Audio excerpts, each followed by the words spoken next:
বলে চিংড়ি মাছের মালাইকারি, এবার ট্রাই করো চিংড়ি মাছের কোপ্তা মালাই। তো দেখো কেমন করে বানাচ্ছি। ভিডিওটা দেখার আগে সবার কাছে অনুরোধ রইল, প্লিজ সবাই ভিডিওটা পুরো দেখবে, ভিডিওটা কেউ স্কিপ করে দেখবে না। আর সবাই বেশি বেশি করে একটু লাইক কমেন্ট করে দিও। তোমাদের একটা লাইক কমেন্ট আমাদের অনেক নতুন নতুন ভিডিও বানাতে আগ্রহী করে তোলে। দেখো কেমন করে বানাচ্ছি, একটু মন দিয়ে দেখবে। দেখো প্রথমে এখানে নিয়ে নিয়েছি চিংড়ি মাছ, তারপর দেখো আদা রসুনটা বেটে নিচ্ছি, দেখো পেঁয়াজ বেটে নিচ্ছি, তারপর দেখো চিংড়ি মাছটা বেটে নিচ্ছি। তোমরা চাইলে মিক্সারও বাটতে পারো, আমি শিলেই বাটছি। দেখো তারপর দিয়ে দিচ্ছি দুটো আলু, দিয়ে দিলাম নুন, দিয়ে দিলাম পেঁয়াজ কুচি, দিয়ে দিলাম গোলমরিচের গুঁড়ি, দিয়ে দিলাম হলুদ, দিয়ে দিলাম আদা রসুন বাটা, দিয়ে দিলাম কর্নফ্লোর, দিয়ে দিলাম সর্ষের তেল। তোমরা আলুটা ঘষে দিতে পারো, দিলাম ধনে গুঁড়ো, জিরে গুঁড়ো, দিয়ে দিলাম লেবুর রস। এবার ভালো করে সব চটকে একসাথে মেখে নেব। তোমরা এখানে চাইলে আরেকটু কর্নফ্লোরও দিতে পারো যদি তোমাদের লাগে, আমার আরেকটু লাগলো তো আমি আরেকটু দিয়ে দিলাম। দেখো ভালো করে চটকে এবার একটা পেস্ট বানিয়ে নিলাম। দেখো এবার আস্তে আস্তে করে ছেড়ে দিচ্ছি তেলে, তেলটা গরম হয়ে গেলে লাল লাল করে ভেজে নেব। দেখো ভাজা হয়ে গেছে, তুলে নিচ্ছি। এবার আমি আরেকবার বড়াটা ভেজে নিচ্ছি, সব বড়া একসাথে দিয়ে দিয়েছি। এবারে আমি লাল লাল করে ভেজে নেবে একদম।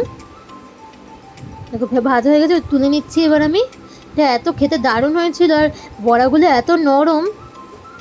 দেখো তুলে নিয়েছি। এবার দেখো ওইদিকে দেখো নারকেলটা আমি একটু মিক্সার মেশিনে বেটে নারকেল দুধ বার করে নিয়েছি।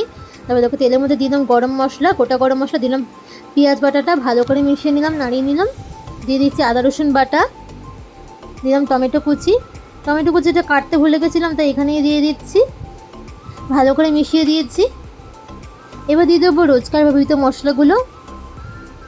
দিলাম জিরে গুঁড়ো 1 টেবিল স্পুন, দিলাম ধনে গুঁড়ো, দিলাম লঙ্কা গুঁড়ো, এবার দিলাম একটু হলুদ গুঁড়ো, দিয়ে দিলাম নুন পরিমাণ মতন, দিয়ে দিলাম কাশ্মীরি লঙ্কার গুঁড়ো কালারের জন্য, তোমরা চাইলে নাও দিতে পারো। ভালো করে মিশিয়ে নিচ্ছি এবং তেল ছাড়া যাওয়া পর্যন্ত অপেক্ষা করতে হবে। দেখো ভালো করে মশলা কষিয়ে নিচ্ছি, দিলাম চিনি টেস্ট ব্যালেন্সের জন্য। সব রান্নাতে একটু করে চিনি দিলাম আর টেস্টটা অনেক সুন্দর আসে। দেখো ভালো করে মশলাটা কষিয়ে নিচ্ছি, তেলটাও কিন্তু অনেকটাই ছেড়ে গেছে। এবার আমি আস্তে আস্তে দিয়ে দেবো নারকেলের দুধটা। নারকেলের দুধটা অল্প অল্প করে দেবে আর অল্প অল্প করে নাতে থাকবে। দেখো সব নারকেল দুধটা আমার কিন্তু লেগে গেল। এবার একটু ঝোলটা একটু ফুটতে দিতে হবে, ফুটে দিলেই এবার বড়াগুলো দিয়ে দিলাম ভালো করে একটু। এবার আরও একটু ফুটতে দিতে হবে। দেখো যত ফুটবে কালারটা আস্তে আস্তে চেঞ্জ হবে। কোনো গরম মশলা এখানে দিতে হবে না। দেখো একদম রান্নাটা হয়ে গেছে, এবার আমি তুলে নিচ্ছি। দেখো খেতে কিন্তু দারুণই টেস্টি হবে, তোমরা কিন্তু অবশ্যই বাড়িতে এটা বানিয়ে ট্রাই করো। এবার গার্নিশের জন্য দিলাম একটু নারকেল। তো চটপট করে তোমরা এটা বাড়িতে বানিয়ে ফেলো এবং আমাকে বলো তোমাদের রেসিপিটা কেমন লাগলো। রেসিপিটা ভালো লাগলে অবশ্যই একটা লাইক কমেন্ট করে দিও।